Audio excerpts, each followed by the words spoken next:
me, I'm very much, I'm here's a problem. Let's take care of it. I have a solution for that. Our goal when we opened was to provide the highest quality care that was possible at a price people could afford. I literally talk to physicians daily.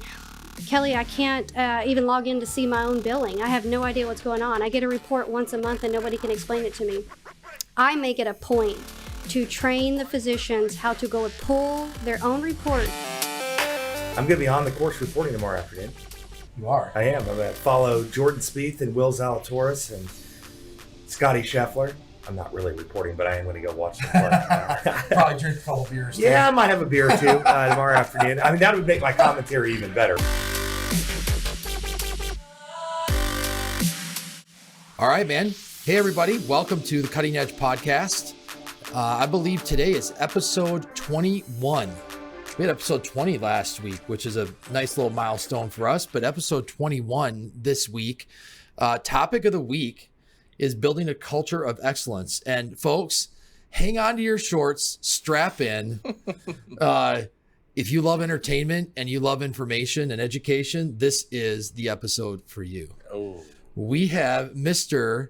Greg Gordon, known to his family, friends, coworkers, and the public at large, girlfriends, as Gordo. Hell of a story, hell of a guy. But before we jump into that, we have to give a few mentions to the people that have helped us get here.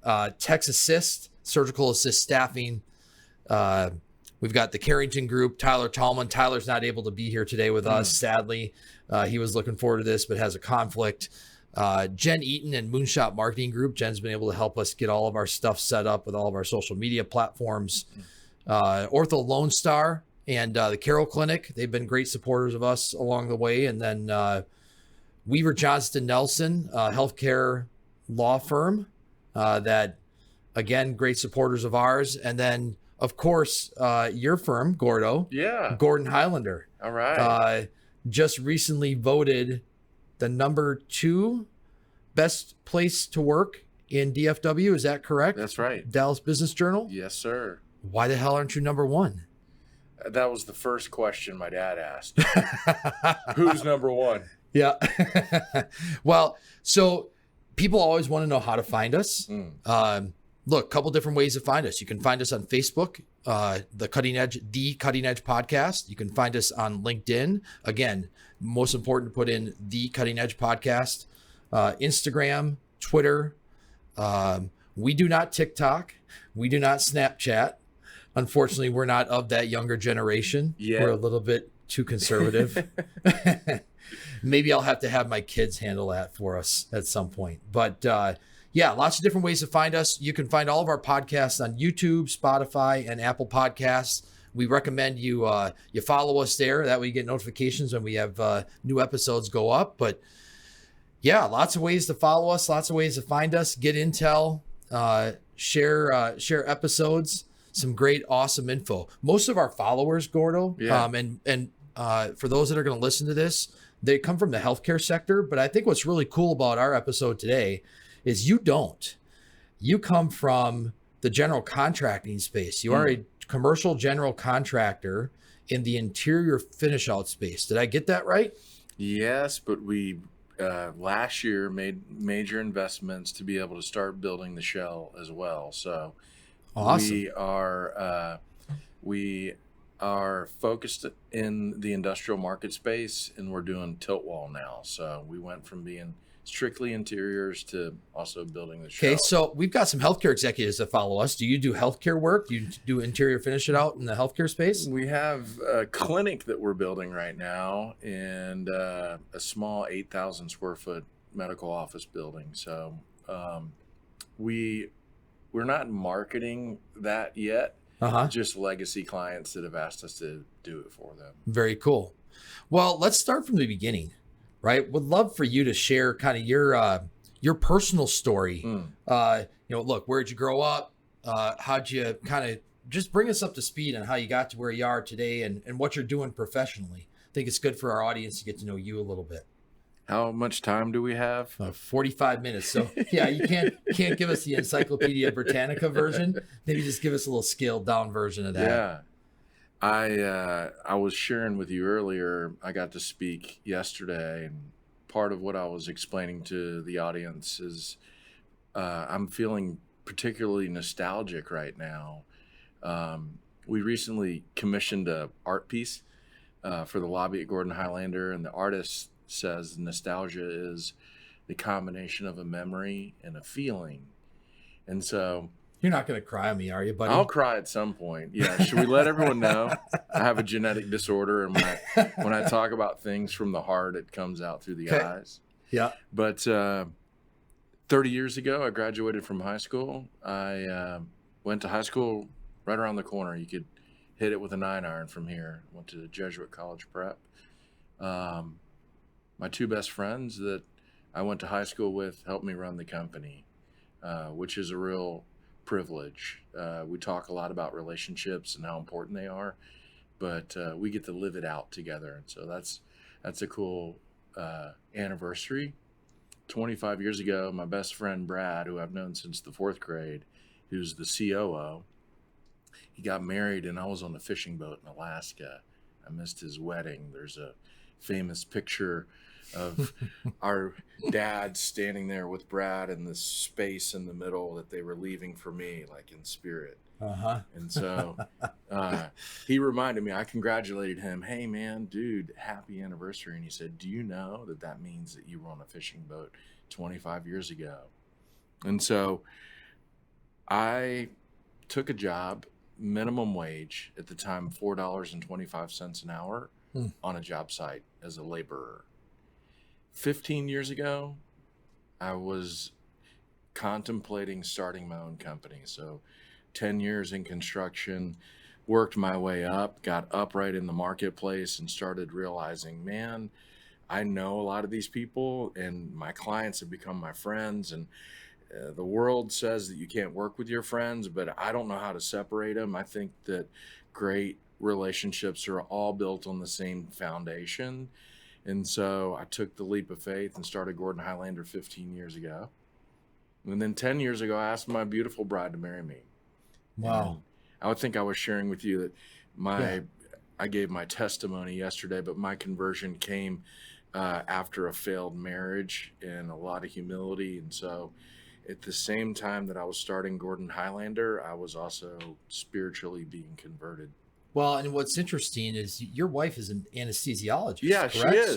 So you have a unique connection to the healthcare space, in that your wife is actually a provider, and she's been a frontline provider nonetheless. Yeah. Through this whole pandemic. Exactly. So you know what really aggravates her?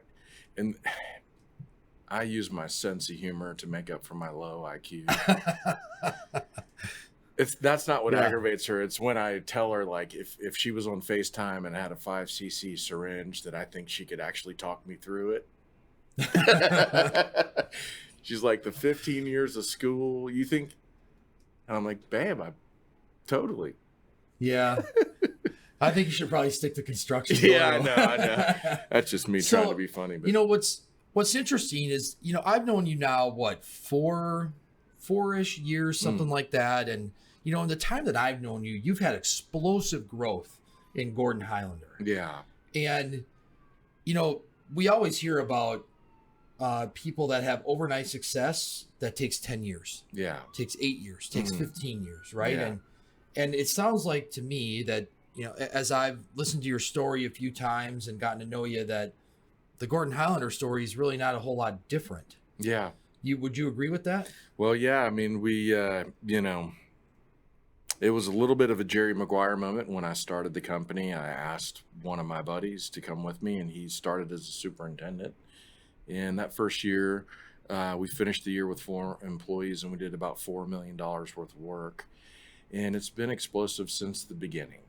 So we're now 100 employees, and it's looking like we'll do about $300 million worth of work next year. So, wow, that's incredible. Yeah, That's a hell of a trajectory. I mean, to go from four 4 employees to 100 employees, 4 million to 300 million in 15 years. Yeah, 15 years. I mean, the compound growth in that period of time is exceptional. I mean, there's really not any room to go backwards, right? I mean, yeah, not at this point. So one of the things that we were talking about, you've been listed as, one of the top places to work, one of the fastest growing companies in DFW by Dallas Business Journal. Maybe lean into that. Like, what's driven? Well, first of all, I don't understand, and I don't think our audience maybe understands who makes those decisions. How does that get voted on, and how did you get selected, or how did Gordon Highlander get selected for those awards? It was funny. I was playing golf with a subcontractor, and then my phone started blowing up. We got number 2. We got number 2. Oh God! It was all employee led. Really? Yeah. So employee led, meaning employees nominated the company. They filled out the surveys. They were where all the information was gathered. I had no idea what was going on. Interesting. Yeah. So how does that work, being one of the fastest growing companies in DFW? Yeah. And then at the same, usually when we hear fast growing companies, that doesn't necessarily correlate with places Profitable. that people want to work, and the fact that it's profitable. Right. So how have you made those things align?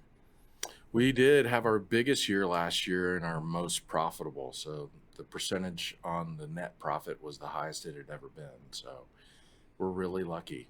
That's a double whammy, How much of that is luck and how much of that is intention, though, right? From you as a leader, because people, look, we have a lot of people that they own their own companies. They run major organizations, whether they're hospitals or surgery centers or other big companies that subscribe to our podcast. And we're all, look, as industry leaders, we all follow each other.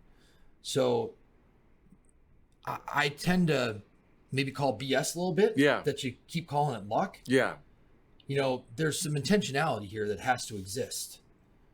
So Yeah. maybe share with our audience a little bit about kind of where your heart and head are at with your intentionality and what drives you every day and what's led to some of the success. It's kind of cool. So, when I started in 2007, there was only one direction to go. And by the third quarter of 2008, the economy had gone over a cliff. But I was lean and passionate about serving other people, and I just had a ferocious commitment to excellence. So we were able to grow and gain market share through a down time. But I didn't have a mission statement. I didn't have values. I was trying to live it out. I didn't want to put things on the wall that were cheap in terms of values, and I didn't want to have a mission statement that people could weaponize and criticize me with. And so it took a while for those things to come together. When they did, we were at a place where we had kind of reached critical mass. So there's a lot of research and study on the founder syndrome. Most people can only get a company to go so far. And so I, at the time, was in a faith-based CEO group and really trying to be vesseled so that I could bring wisdom from the marketplace into Gordon Highlander. And so, I'm overt about my faith. I'm not a holy roller. I'm not very evangelical, but I do believe that we're called to love people. And we put an emphasis on being a people-centric business and doing our best to really love people in the best way that we knew how. And so our mission statement came together, and that was a real galvanizing event. It's to build a legacy of helping others reach their God-given potential.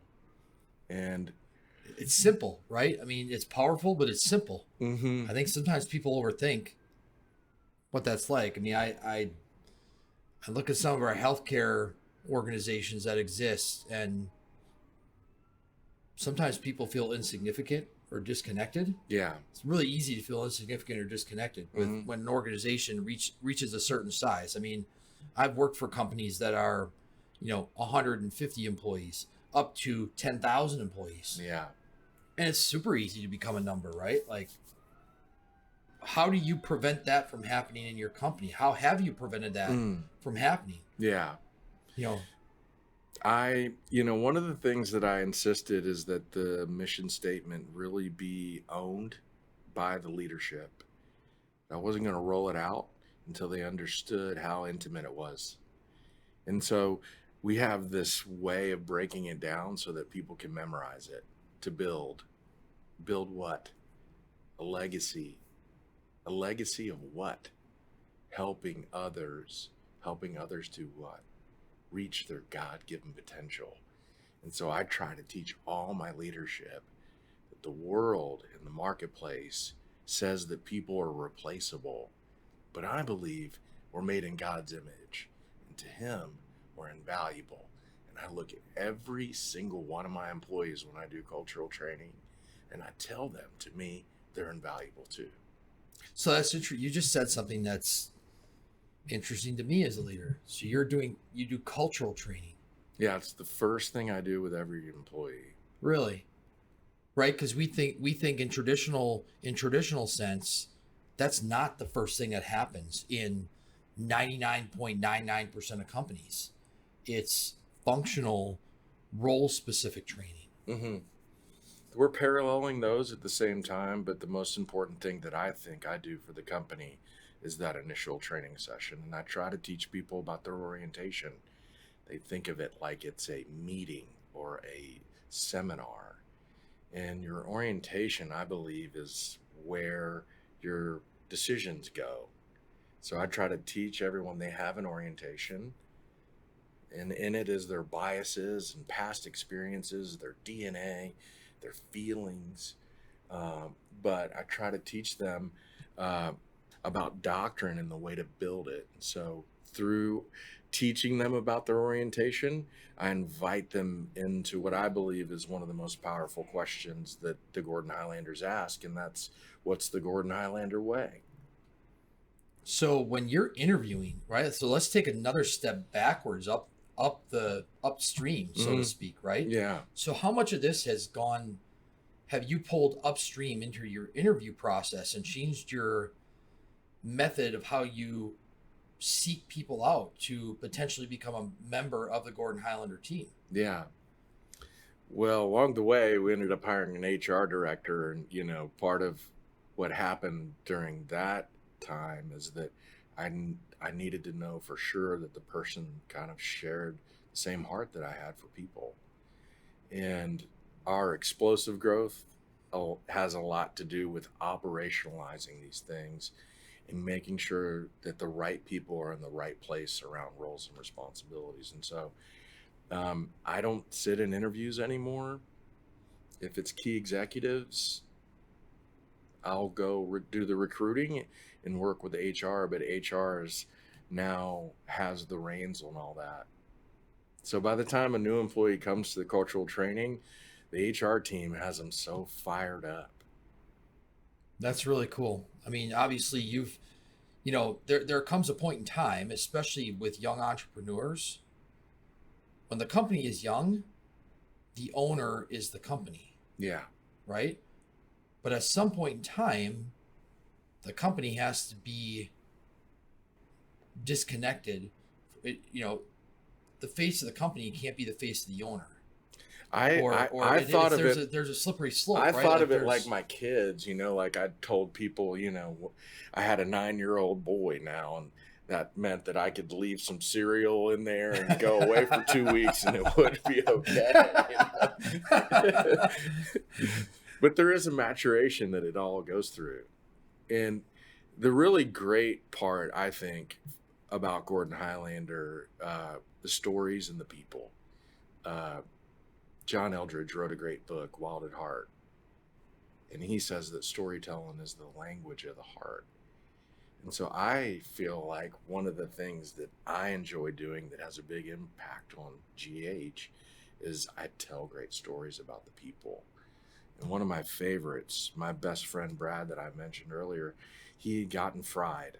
So I know you're in a tough spot dealing with a whole lot. Well, I had put him in a pretty tough spot too. And he got fried, and his pride got in the way, and he went and found another job. I had a breakfast set up for his 5-year anniversary, and I bought him a nice Omega watch, and he told me that he was leaving. Oh. Which was weird because he kept the watch, you know. It felt like I had asked him to marry me, and he said no, and he kept the wedding ring, you know. Oh. But dude, Wow. two years later, he came back and he said, I made a mistake. And I go, oh my gosh, did you cheat on Jennifer? You know, I thought it was personal. And he goes, no, I made a professional mistake. And I go, what? And he goes, dude, I want to come back to work. And I go, are you kidding me? And he said, I don't care what we do. I just want to do it together. And what I've learned is, as a business leader, we think we're trying to get to a destination. And it's really more about the trust walk and the journey and doing it with the people that you know you want to do it with. So we have, by my estimation, 30 high-level leaders at Gordon Highlander. Out of 100 employees, you have 30 high-level leaders is what you estimate. And our leadership style, servant leadership, is designed to create other high-level leaders. What I've learned is that I'm messy and people are really messy. Interesting. You know, because that brings up another point, right? Because traditional thinking is, as you cultivate and help people grow, they outgrow the organization. Either they hit a ceiling, that our job is to grow people to where they want to leave, right? But what I'm hearing you is you're growing people to not necessarily want to stay, but you're growing people to help the organization to grow, to create more room for them to stay. Mm-hmm. Would that be a fair statement? Yeah, it's kind of an inside-out approach, right? Yeah. Do it at the people level and trust the process. There's an old anecdote about, you know, what if we train the employees and they leave? Versus, what if we don't train them and they stay? Right. And so, you know, my faith walk is a big part of what I feel like I've learned about how messy I am. And we're trying to build a business and remove the egoism from it. The ego is two-dimensional. It has no inner substance. It's full of attachments and revulsions. It's all or nothing thinking. And I go, my job as the leader is to do the contemplative work, the three-dimensional or paradoxical thinking. And so our faith tells us to live, we have to die. And what I see is Christ talking about the ego, that we all have a soul and it's a light. And look, everyone's invited to the banquet. The ego of the church and the world and people that are saved and aren't. Yeah. And I go, Jesus is just saying, no, we're all at the banquet. Sorry, I'm trying to get. Yeah, we got a little fly buzzing your tower over here. Is that going to show up on the video? Yeah. Like, go get some chopsticks and try to Miyagi it, you know?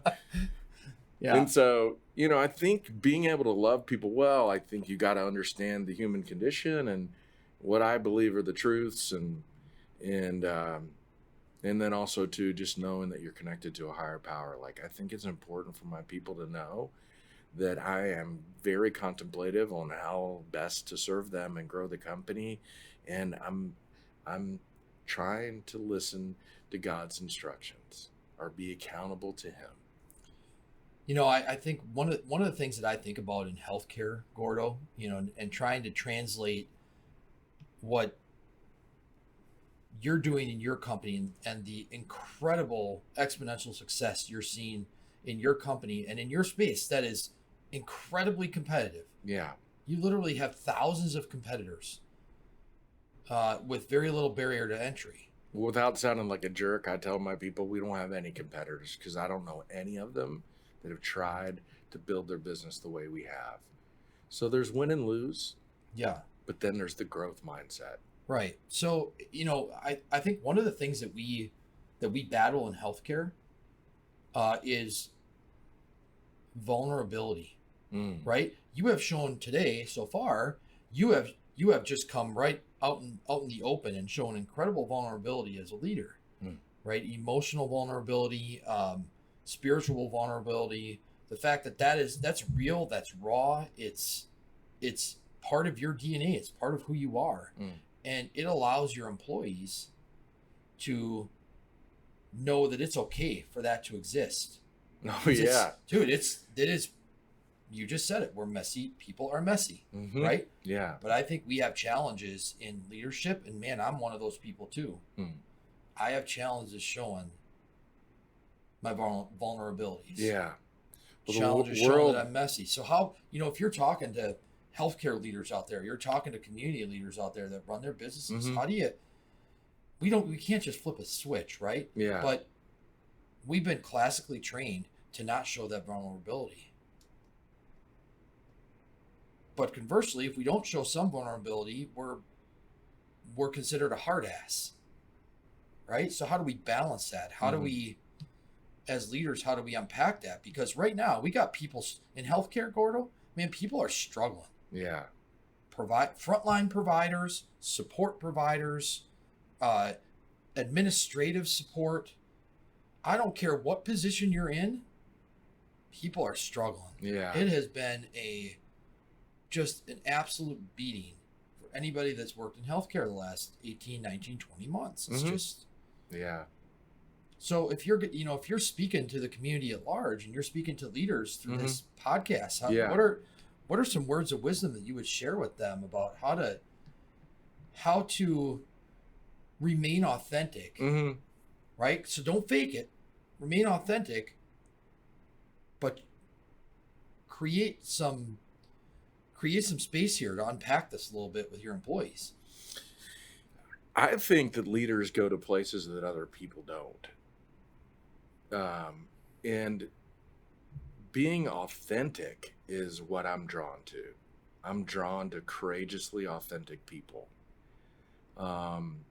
Courageously authentic people. That's a awesome term. That's right? one of our core values, actually. Steadfast is the first one. The Gordon Highlanders are a regiment of the Scottish Army that were formed in the late 1700s. I was born into a family of historians. And so as a kid, I thought I had an army in my family. But awesome. I took the story of the Gordon Highlanders and I put it on top of my business and I put my name on it, right? And so there's probably a couple million decisions that get made every day with my name on it. And if something went wrong, it would be me at the courthouse, not anyone else, right? Yeah. And so, there's going to be mistakes. Yeah. I think the hardest part is leading by example. Leaders have a hard time admitting they make mistakes. I think people have a hard time apologizing in a genuine way.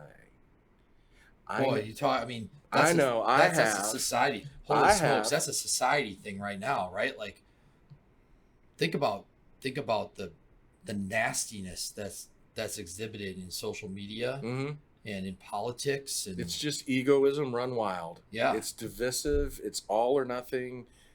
It's biblical. It really is. We judge other people by their worst mistakes. We judge ourselves by our best intentions. And I mess it up in little places that God shows up. In my marriage, in my relationship with my kids. I remember one day I yelled at my son. And he stood there and peed his pants. Oof. And when I asked for forgiveness, he said, "Daddy, you didn't do anything wrong." No, that's not what happened. Yeah. But we know better, right? Or even my wife, who is a sweet angel, has a deep capacity to be kind. She's forgetful even, which I joke around and tell people I think might be the real anchor in our relationship. Why is it so hard to say I'm sorry? Yeah. I want to be right. Yeah. And I think a little word called pride. Yeah, leadership is about the unlearning. Wow. It's the That is. stripping. It's the stripping of the wounds and the trauma, and Oh, folks, did you hear that one? That is deep. Leadership is about the unlearning. Yeah. And surrendering, I tell people, isn't giving in as much as it is giving to. Holy smokes, man! I mean, we are in such a rat race to the top. Sometimes we forget that people get crushed in the race. And when the dust settles, he who's not in the race is actually the one that's left standing. Dude, and we do all these awful things where we misplace our identity, and we try to put them in all these places, and I go like, man, I'm just a hot mess, Yeah. I mean, you think so, brings up the interesting concept of do you foresee this being an opportunity for organizations to shift how they recruit, retain, manage their talent by changing or modifying how they see and treat culture and use it to create their identity? Mm-hmm. I think most people are looking for a work home. They know it's a big commitment of their time. And I'm excited because I feel like yesterday I was getting to share my story with two other business owners that I admire a lot. They might not do it exactly the way I do. Their faith might not be a thing that's in it, but they're all purpose-driven people, and they understand that people are the real assets in all business. Yeah, I keep going back to the healthcare tilt on this because that's really what our podcast is built on, and that's the community that we're built around. But it's still people. 100% is people, right? But part of what we're burdened with right now, Gordo, is it's a combination of healthcare provider burnout and people chasing the almighty dollar.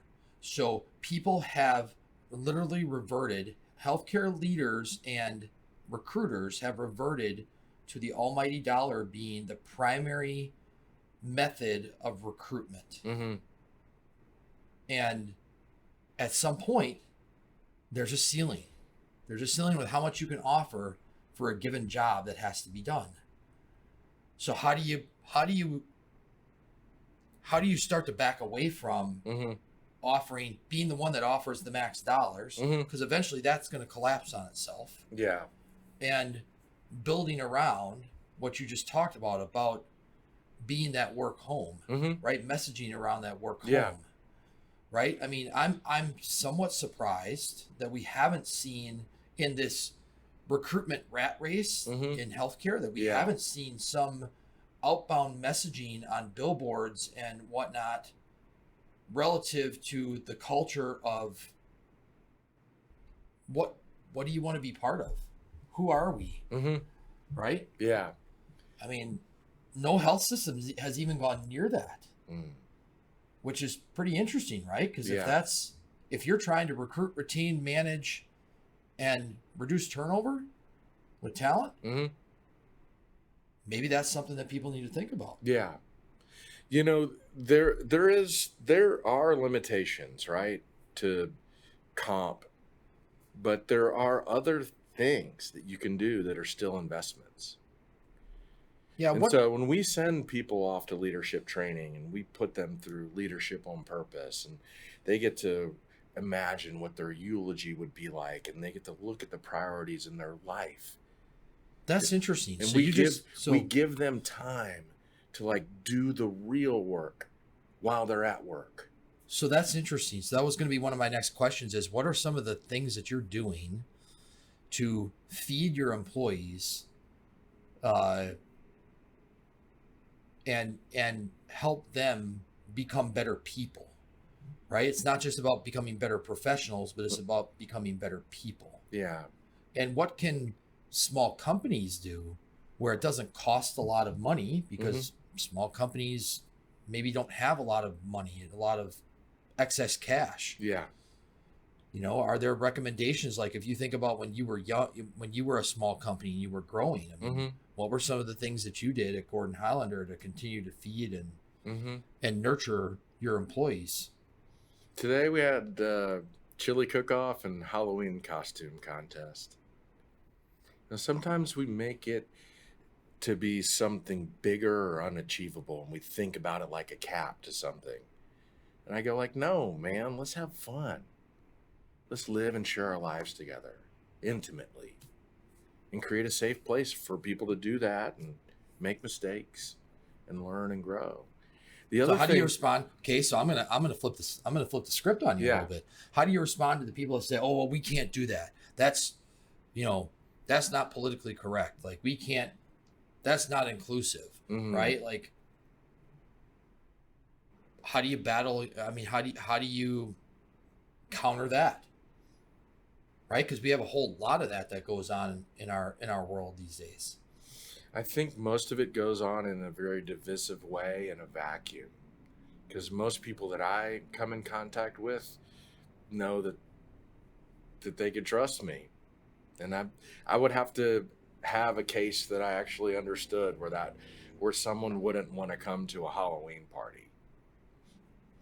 The other thing is that the other investments, like just being for your people, right? Like, I think that one of the hardest things for me as a business owner was going from a W-2 employee to actually learning how to file a tax return as a business owner. I tell people it was the hardest thing. What do you mean? Unpack that.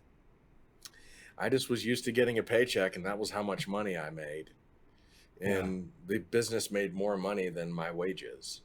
And then I, like, is that mine, or how do I deal with that? Well, you have to pay a certain amount of tax on all that, but that's not due till later. So you leave it in the business, and then you take a distribution and you use it to pay your taxes. And it just very quickly got real complicated. And then I realized a lot of the money was just still trapped in the business. And so I tell people the second hardest thing about being a business owner is explaining your tax return to your spouse. Ding, ding, ding. Yeah. Hey, we made a bunch of money last year. Well, where is it? I know it didn't make it into our account. Well, no, it's in the business, but we're going to have to take some of it to pay our taxes. And so it goes from simple arithmetic to algebra. Yeah. And I feel a responsibility to teach my people about their financial IQ through transparency and finding other ways to teach them and encourage them on how to build wealth. So here's another great point. Like, how much do you expose to your employees about the health of the business and the success of the business, and how much of that is shared with your employees? It's at one point along the way, I got tired of dealing with the different emotional responses when it came time to share profits through bonusing. And so we've always tried to make sure that the salary is close, but that we really share the profits, and the bonus is the way to really be a blessing or make a difference. And we actually got to the point where I built a calculator for it. And we measure what 100% of plan is in a transparent way with everyone. And then everyone knows that they have a percentage of their salary and bonus. And I just built a calculator that ties all that off. Last year, we ran at 155% of plan. And what happens when we go over the 100% threshold? The employee gets every point. So give us a real life example. So most bonuses were more than 200%. Wow. Last year was a windfall year. Yeah. And then the other thing is the owner, just the gap then that year between me and then my best people. I go like, man, I don't want there to be a big gap. And so we sold 25% of the company this year to all the employees through an ESOP. And so gotcha. everyone had a personal sense of ownership. We were working on culture. We had our defined values. We were living it out, you know, and I just wanted to create a pathway to equity for my folks. And so we chose an ESOP to do that. And that's interesting, like, because in healthcare, right, we have this massive disparity, especially in publicly traded companies, insurance companies, where the executive leadership in these insurance companies are making tens of millions of dollars in compensation. Mm-hmm. And you got the employees driving the bus making $40,000 a year. Yeah. And the same thing in the health systems, right? You start looking at the filings, the public filings, and you're going, oh my God, you got the CEO of health system XYZ is making $25 million this year when you include stock options. That's preposterous. That's ridiculous, right? Like, and conversely, you know, you've got privately held companies where the company is kicking ass and taking names. I mean, how do you reconcile that? If you're the owner, look, yes, we take all the risk as the owners. Yeah. So we should have the upside, but how do you balance what's fair and equitable with what's right? I think that's the lonely place of leadership and business founders, you know? And ultimately, again, it's got to be done in an authentic way. And I just tend to believe that, you know, if I give it away, it'll come back to me greater than I could ever get on my own. And so I have a generous heart. Yeah. You're not the first one I've heard that from. And I can tell you, I've made 8 figures and I've made $4.25 an hour. Yeah. If I put my self-worth and my value in how much money I make or what other people think of me, it never adds up. It just won't add up. Now we have a 401k, we do a 4% match, and I just make sure I tell everyone and just encourage them, there's no other investment like it. I go, why? I go, tell me where you can double your money automatically. Easy money. There's no other thing out there like it. Right. You know? So if you make $100,000, put 4% in your 401k, put $4,000, and the company puts $4,000 on top of it. Yeah. So, yeah, as we start to wind down with our time today, Gordo, I thought we were just getting started. Well, I mean, hey, we can start telling jokes, but that might be a whole nother deal. Right. Right. But, you know, let's talk about the next, what's the next phase, the next chapter of Gordon Highlander hold? Like, what's your vision for the next 5 to 10 years of GH? Yeah. You know, I think part of our success is in the story of Dallas, Texas, and the great state of Texas. Dallas, in my mind, I think it's the best real estate community in the world. Conventional wisdom says it's New York or the bigger cities, but we have the best developers, architects, contractors, and you take that and you multiply it by population growth and then in-migration, just the amount of corporate headquarter relocation and people relocation to Texas. And I go, you know, without sounding too dirty, you know, I think that part of it's just not screwing it up. Part of it's just not screwing it up. It's just doing the right thing every time and just trusting. There's a real growth phenomenon that's occurring here. I also think that there's a crack in time, that we're experiencing a moment in history that we'll look back on. And retailers used to be right there on the intersection of every street corner. And data is allowing retailers to convert to warehouse spaces. And for whatever reason, I chose to start my business in industrial. And I think the story around industrial is pretty incredible. And so we want to leverage our skill set and expand. And so we're now also opened offices in Houston and Austin.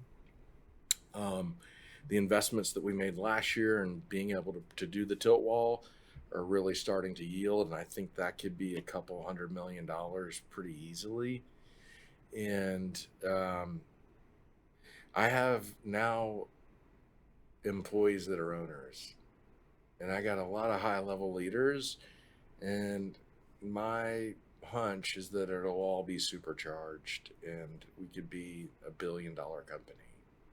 That's really cool, man. I mean, that's I think that's the American dream, right? And I think the American dream is, it starts with the money, but it ultimately becomes about the people. And it becomes about our legacy. I think when we honestly internally reflect as leaders and business owners, our legacy isn't the dollars. No. It's the people that we cultivate. Right? So I would, the people are the currency. Yeah. That's the thing. And you know, just being able to share your life, the real privilege in being the founder and CEO is all the contact work that I get to do. It's the relationships and just the lives that are being changed. That's what motivates me. Yeah. I mean, what do you see your work becoming in the next 5 years?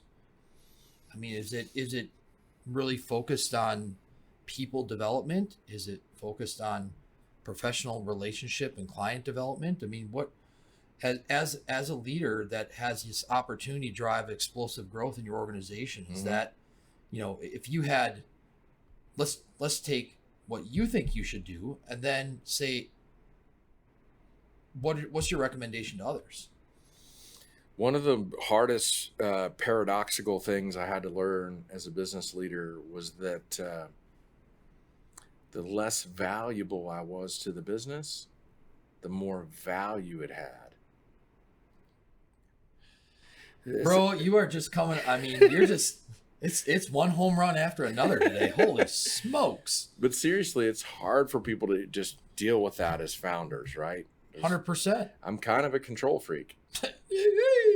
Here it is, right here. And so I go like, I want to try to figure out a way to still be around the business, but not have to carry it around or be the CEO. Yeah. I think that, you remember last year, Stan Richards, You know, the Richards Group. yeah, it's tragic. Mm-hmm. He built an amazing business and it all went down. Yeah. And without getting into the details, the right or wrong of all of it, just my little dyslexic point of view over here, I go, I think as men in particularly, we hang on way too long. We hang on way too long. So I don't want to leave the business, but I don't know exactly what that is. Yeah.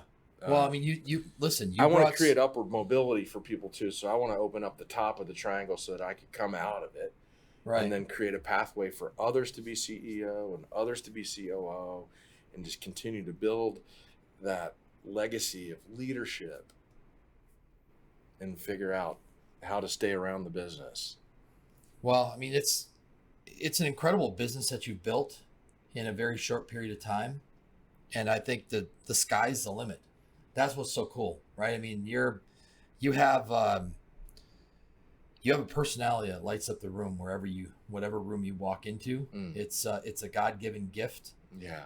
And man, I could never spend enough time around you because you're so everybody wants a piece of your time. So this has been awesome to be able to just sit and get a great download on, you know, kind of where your head's at with building a culture of success. Yeah. You've had the fact that I think my biggest takeaway is as a leader of an organization, we have to unlearn things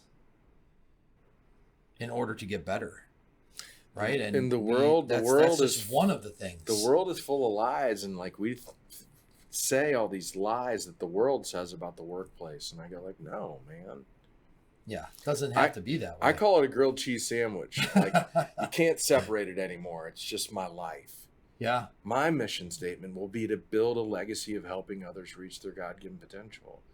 But I tell my people, it can be yours too. It doesn't have to be mine, you know? Let's build a legacy of helping people reach their God-given potential. That's awesome. Gordo, man, I can't thank you enough for making time. I know you're busy taking care of employees, taking Yeah. care of customers, taking care of family, and taking care of yourself, man. Yeah. You look great. Thank you. You've hopefully the golf My game beard is is white, you know. it is. I have noticed you are The other thing I realized when I getting ready to grow be up, Santa. I want to be Santa Claus, right? Yeah, I think I want to be Santa.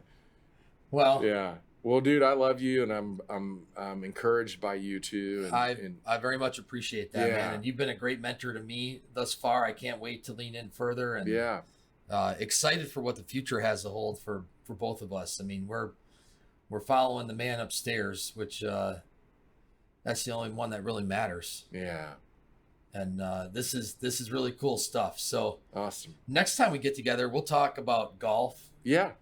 We'll talk whatever else you want to talk about. Well, I'm always wrestling with something, man. Yeah, I'm you always got wrestling with deals brewing too. I Yeah. mean, you're like a beehive, man. There's always stuff happening. Yay!